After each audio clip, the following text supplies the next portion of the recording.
So we already did in terms of experimental design कि हमें कौन से parametric और non parametric test choose करने चाहिए. अब हम बात करते हैं how to choose a particular test when it comes to survey based research method. तो we'll start with a scenario कि आपने एक survey conduct करना था as a researcher and you conduct that survey in which you were required to measure the perception of the software engineers about their freelance practices in Pakistan. यानी ऐसे software engineers जो कि freelancing भी करते हैं उससे relevant आपने survey करना था पाकिस्तान के अंदर. और questionnaire आपने design किया और उसके अंदर different variables थे. तो वो variables क्या हैं? आपने data collect किया regarding gender के male है या female है. तो you see this कि this is a nominal level of measurement. फिर आपने एज भी ली और एज आपने कैसे ली कि आपने सॉफ्टवेयर इंजीनियर्स या जो अपने पार्टिसिपेंट से कह दिया अपनी एज डाल दो. तो that was a number. That means age can range from 18 onwards, 18, 19, 20. तो वो रेशो या इंटरवल स्केल में लेवल ऑफ मेजरमेंट हो गया, उसमें मेजर हो रही है. इसी तरह another variable that you measured was monthly income as a software house.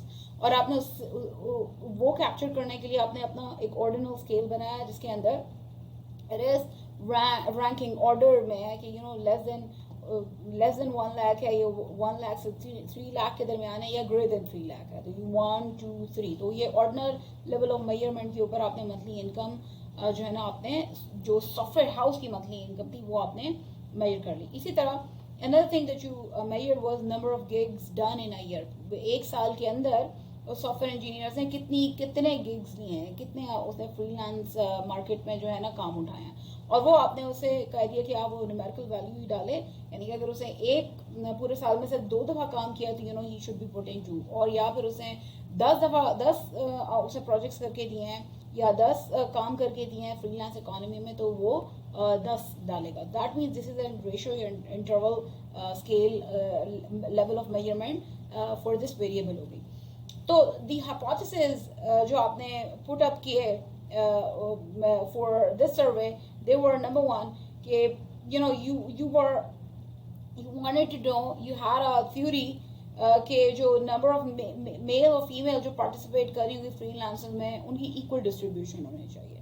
तो ये आपका पहला हाइपोथेसिस था. इसी तरह दूसरा आपका हाइपोथेसिस आपका कि जो you thought के when it comes to the monthly income तो 60-30-10 distribution होनी चाहिए in terms of जो when it comes to the number of participants who are working in the freelance economy.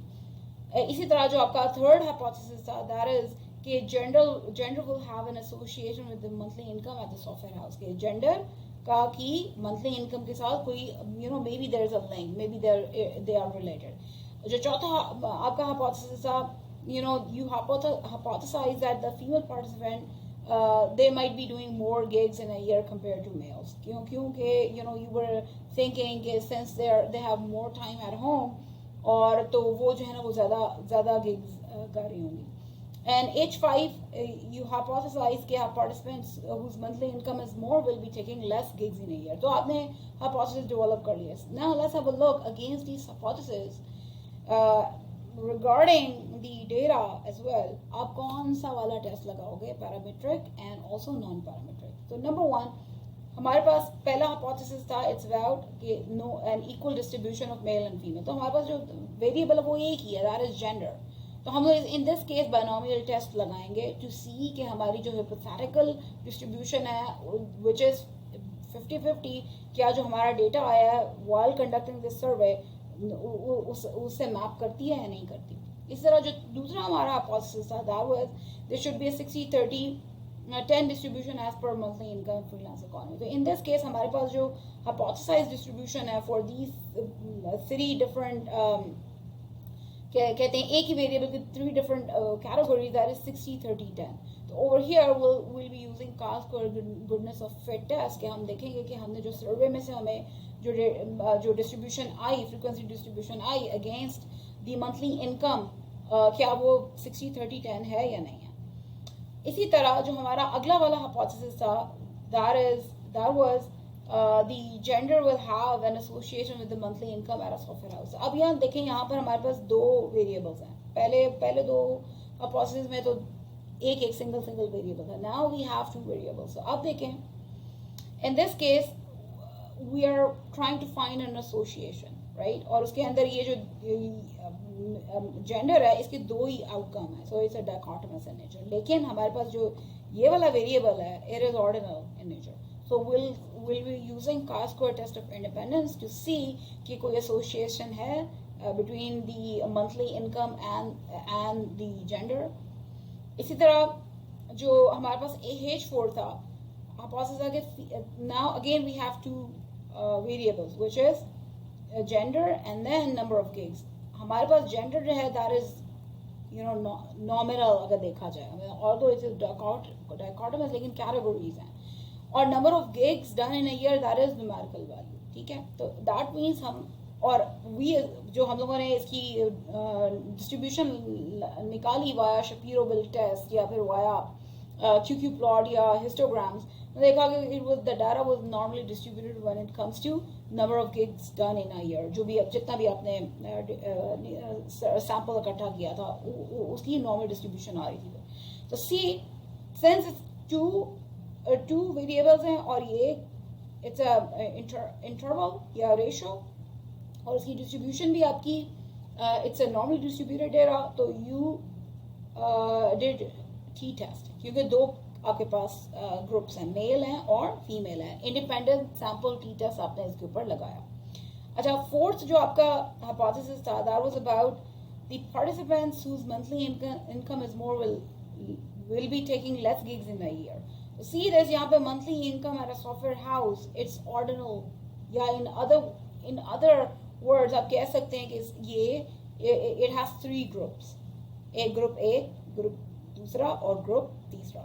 और जो आप जिसके अगेंस्ट आप उसको कंपेयर कर रहे हैं इन तीन ग्रुप्स को, that is your number of gigs and that is in ratio या interval scale. तो again हमने देखा कि जो across these three groups हमारे जो नंबर ऑफ गिग्स की जो डिस्ट्रीब्यूशन थी वो नॉर्मल थी. It was normally distributed data. तो and we had more than two groups. हमने उनके दरमियान डिफरेंसेस फाइंड आउट करने के लिए हमने अनोवा लगा दिया.